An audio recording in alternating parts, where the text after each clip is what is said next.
Hey! Welcome back. Or if you're new here, you picked the right day to show up. What I'm about to tell you might change how you look at money forever.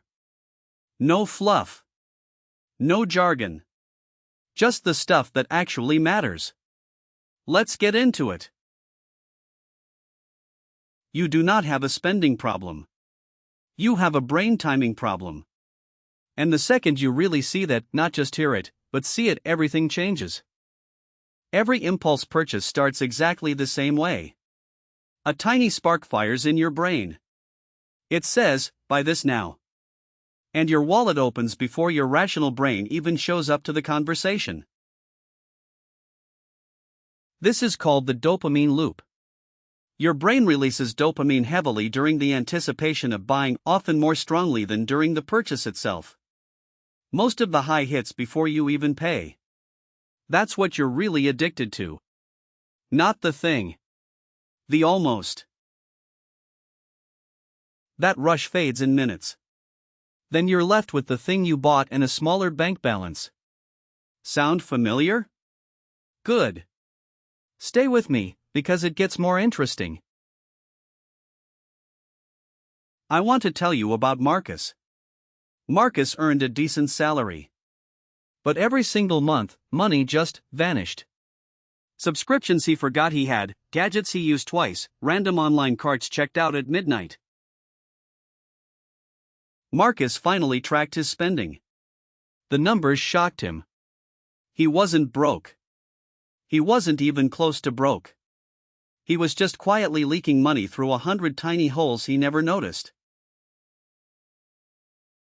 Each hole was a split-second decision made when his brain was bored, or tired, or just a little bit restless. Not greedy. Not reckless. Just human. Sound familiar yet? Because here's where it gets interesting. Here's the trick.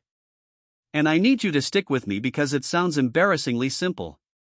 You insert a delay between the urge and the action. That tiny gap, that pause, is where your rational brain finally wakes up. Psychologists call this implementation intention. You decide in advance exactly what you'll do when an urge hits. Not willpower. Not discipline. A pre-made rule you've already agreed to. And that difference is everything. Marcus made one rule. If he wanted to buy something over $30, he had to wait 48 hours first. That's it. No spreadsheet. No guilt. Just one rule, and what happened next surprised even him. Why 48 hours? Because the emotional urgency from wanting something typically fades within a day or two. After 48 hours, you tend to see the item more objectively, not through the lens of a dopamine spike, but with actual clear eyes. Marcus used a specific app. He screenshot every item he wanted to buy and dropped it into a folder called Maybe Later. That folder became his pause button. Simple, boring, and quietly brilliant. After 48 hours, he reviewed the folder. Most items made him laugh out loud. He could not believe he almost bought a heated jacket for a city apartment. The urge felt so real in the moment. 2 days later, it was almost unrecognizable.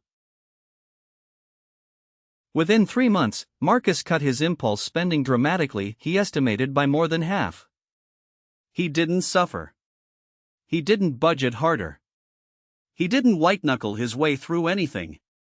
He just slowed the clock down. The science backs this up completely. A landmark meta-analysis by Gallwitzer and Sheeran showed implementation intentions significantly improve goal success rates with medium to large effect sizes. A folder and a timer beat willpower every single time. And that should change how you think about self-control forever. The second layer Marcus added was this: he gave every saved dollar a job immediately. Skipped a gadget? Saved $20? That 20 went straight to his emergency fund before he could think twice. And that's where the real momentum started building.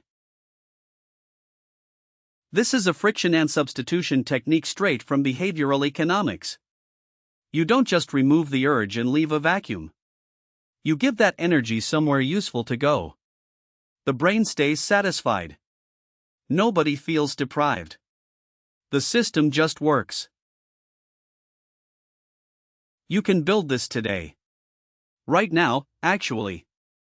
Pick your threshold amount. $10. $30. Whatever stings a little but isn't a fortune. Then pick your waiting period. Those two numbers are your entire system. Create the folder right now. Call it whatever you want. Waiting room works great. Then the next time the urge fires, screenshot it and walk away. That's the whole move. Boring on purpose. Powerful because of it. When the timer runs out, review the folder with fresh eyes. You'll be surprised how few items survive the wait. Most of them quietly disappear on their own. And your future self will thank you in ways your present self can't even imagine yet. Here's the thing nobody talks about. The real enemy was never the purchase itself. It was the 2-second window between the urge and the tap. Plug that gap and you change the entire equation without changing who you are. Marcus now buys things he actually wants. Not things he momentarily craved at 11 p.m. on a Tuesday. His bank account grew not because he earned more, but because he learned to wait more. That's a skill most people never develop. Here's your one takeaway. You cannot outthink a dopamine spike in real time. Your brain is too fast and the urge is too loud. But you can outdesign it. Build the pause. Set up the folder. Let the system do the work so you don't have to. If this hit home, subscribe so you never miss a short, sharp money lesson. And drop a comment telling me your new threshold amount: $10, $30, $50. I genuinely want to know where you're starting. That's a wrap. If this hit different, smash that like button right now. I drop a new video every single week. Subscribe so you never miss one. And seriously, comment below, what is the number one money mistake you've made? I read every reply. See you next time.